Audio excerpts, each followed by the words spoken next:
What's going on, guys? Gitchy1230 here with more Grand Theft Auto 5, and today, in light of the recent videos that I've seen going around YouTube lately, as far as Grand Theft Auto 5 goes, I've seen probably about 5 videos in the last week or two titled, "Is Grand Theft Auto 5 dead?" I've seen multiple YouTubers do this, and I even made that video myself like 2 months ago.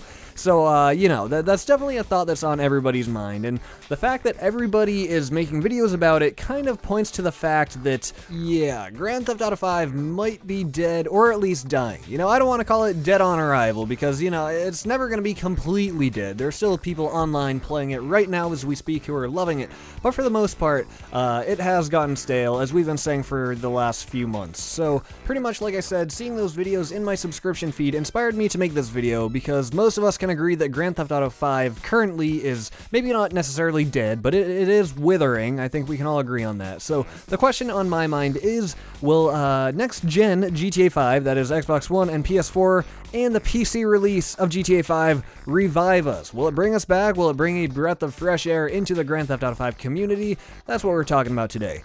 So I touched on this a little bit in my video yesterday, and, that was barely at all, because yesterday's video was pretty much just a 1-year anniversary tribute to Grand Theft Auto 5 as a whole, but I did mention a little bit that we have a lot more fun coming with the next-gen and PC releases of Grand Theft Auto 5. But exactly how much fun will be associated with those releases? So I think the first thing that we need to do is separate the PC and the console versions of GTA 5, because as we know, both can be considered next-gen.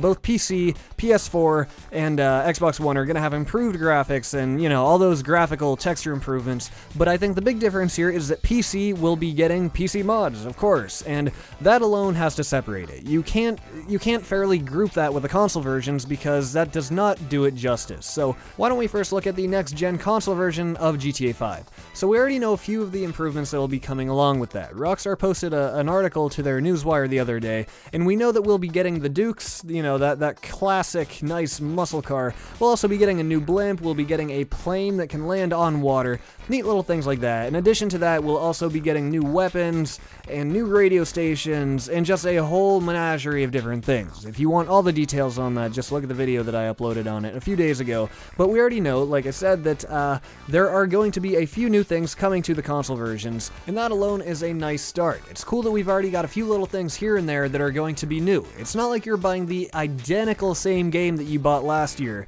There are definitely going to be little changes and little improvements. But is that going to be enough to actually persuade people to buy the same game, only on a different console?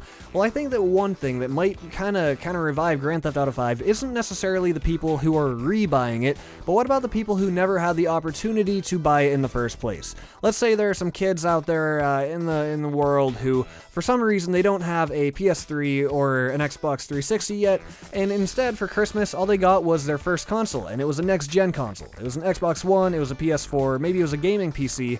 So for the first time ever, Grand Theft Auto 5 is going to be available to those kids. That means with the next gen release, Grand Theft Auto 5 is going to be reaching a whole new demographic, basically. And people who were never able to play the game before, simply because they did not have a console that could play it, will now be able to play it. And then another thing that we need to take note of is that this kind of starts the trickle effect. As new people get Grand Theft Auto 5 in their hands for the first time, that's also going to bring them into the realm of YouTube, where they're going to start searching up videos and things about Grand Theft Auto 5, because previously, without owning the game, they wouldn't have had much of a reason to actually search much for Grand Theft Auto 5. So, the Grand Theft Auto 5 community is dispersed in a lot of places. They're amongst us, they're everywhere, but a big portion of them are also in YouTube. So, I think part of reviving the Grand Theft Auto community and the game itself isn't only by improving the game, but also bringing people together in the places that they meet, and YouTube is definitely one of those.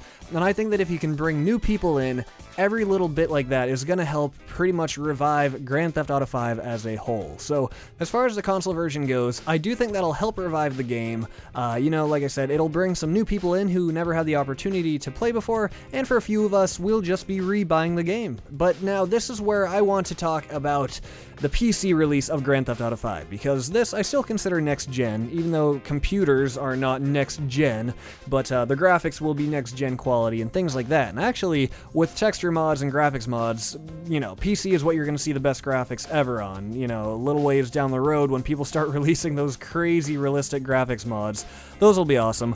But this is truly in my opinion, what's going to revive the Grand Theft Auto 5 community. And as I always say, I've been talking about this for months now, the PC mods are going to be our saving grace, because finally, that allows us to put the power in our own hands. We no longer need to rely on Rockstar to add an update that we all want to see. Basically, if they don't do it, just wait for some modders to go out there and do it themselves. And I think that's what's going to be the coolest thing about it. So, not only is this going to revive the Grand Theft Auto 5 community in the sense that we'll all be getting back into the game, but also in all of the realms of Grand Theft Auto 5. On YouTube. I mean, you all know how massively popular those PC mod videos get of Grand Theft Auto. When somebody uploaded a video of themselves playing as Iron Man in GTA 4, and then he gets in the Batmobile and he drives across the city, and then after all of that he grows to 20 times his regular size and starts spitting fire. I mean, all those things can be modded into the game, so it's not only the players themselves who will actually be playing the game more, but it's just going to be a huge breath of fresh air to everybody, even people who don't necessarily play the game but enjoy watching the videos. So to answer the question of this video and just give you my opinion, I do think that Grand Theft Auto 5 will be revived for quite a long time. Because once the PC mods are out, then the power's in our own hands. We no longer, like I said, we no longer need to rely on Rockstar. If we want to see an update, guess what? It's gonna be made. And I shouldn't say we, because I don't know how to make my own mods and stuff, but you get the point. You get what I mean. So, guys, with that, that is my opinion. Please tell me your opinions in the comments below. Do you think Grand Theft Auto 5 is officially dead?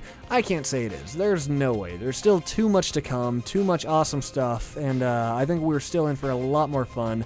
But, you know, tell me what you think. So, with that, please stay tuned for more videos in the future. I will see you next time.